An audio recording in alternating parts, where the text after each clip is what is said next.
सारा दिन काम कर कर के मेरी तो जिंदगी अजाब हो गई है। ऊपर से ना कुछ खाने को है, ना कुछ पीने को है, ना कुछ ढंग का पहनने को है। मेरी तो किस्मत ही खराब है। पता नहीं कब गुर्बत जाएगी इस घर से, कब चूल्हा जलेगा इस घर का। मेरी तो जिंदगी अजाब हो गई है।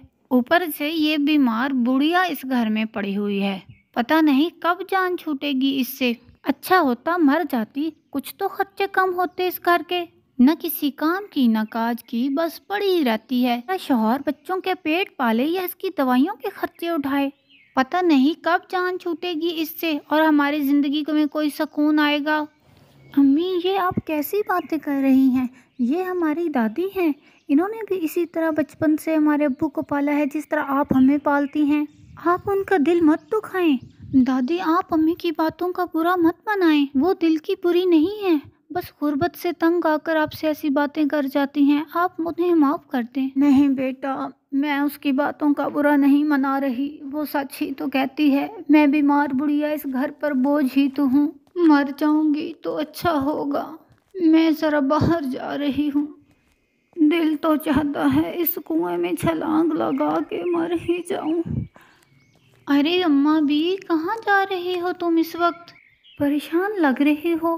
क्यों मरने की बातें कर रही हो? मुझे पता है तेरी बहू तेरे साथ अच्छा सलूक नहीं करती। तू ऐसा कर, तू मेरे साथ चल मेरे घर। वैसे भी मेरा इस दुनिया में कोई नहीं। मैं तेरा बहुत अच्छे से ख्याल रखूंगी। तुझे किसी चीज़ की कमी नहीं आने दूंगी। तू मेरे साथ मेरे घर चल। नहीं बेटा, तू एक माँ के दिल को नहीं समझती। मैं अपने बेटे और बहू और उनके बच्चों के अलावा नहीं रह सकती।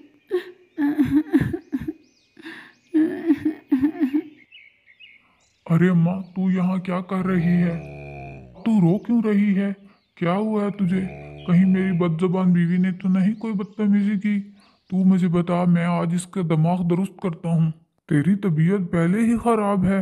नहीं बेटा, तेरी बीवी ने तो कुछ नहीं कहा।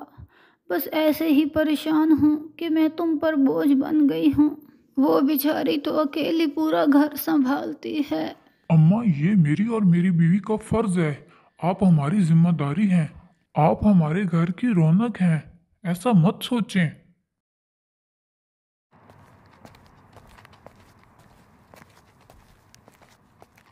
तुझे शर्म नहीं आती? तुमने फिर मेरी माँ के साथ बदतमीजी की। कल को तुझ पर भी बुढ़ापा आना है। ये तब समझ आएगी जब तेरी बहू भी तेरे साथ ऐसा ही सलूक करेगी। मैंने ऐसा क्या कह दिया? मैं तो वैसे ही बात कर रही थी। अम्मा भी खुद ही नाराज होकर घर से बाहर चली गई। मुझ पर चिल्ला रहे हैं।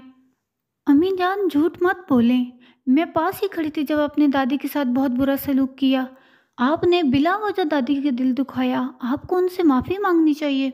बेटा, इसके बाप के मरने के बाद मैंने बहुत मुश्किलों से इस घर को बनाया और अपने बच्चे को पाला। अब बूढ़ी हो गई हूँ, इसीलिए कोई काम नहीं कर सकती, वरना तुम पर बोझ ना बनती। अम्मा, मुझे माफ़ कर दे। बस गुर्बत ने मेरी मत मार दी थी। मैं आइंदा तुझसे ऐसा सलूक नहीं करूँगी। तू मुझे माफ़ कर दे। सास तो माँ जैसी होती है।